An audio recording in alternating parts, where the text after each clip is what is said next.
mountain? Yeah. And what are you sitting on? A lion. You're sitting on a lion?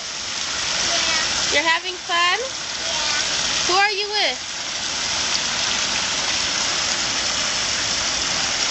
Are you with Levav? Are you with Noam and Emunah? Yeah. Hi, Noam. Okay.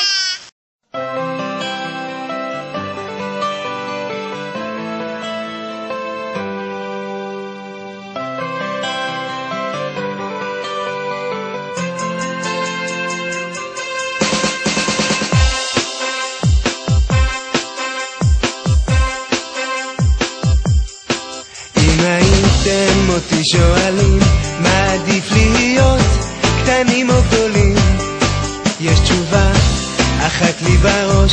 כשהייתי קטן ידעתי מה לדרוש, לשחק במטבועים, לאכול ים ממתקים, ממש כמו בימים שהיינו ילדים, לבנות לי רכבות ומידה של קוביות, כמו פיטר פן צעיר לנצח להיות.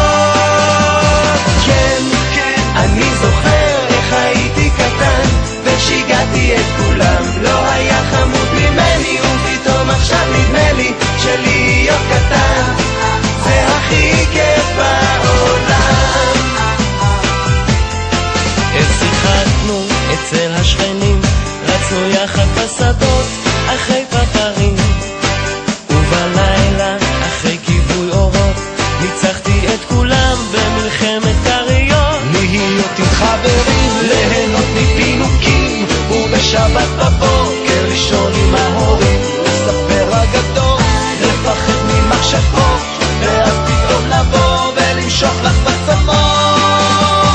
כן, אני זוכר איך הייתי קטן ושיגעתי את כולם, לא היה חמוד ממני, ופתאום עכשיו נדמה לי שלהיות קטן זה הכי כיף בעולם.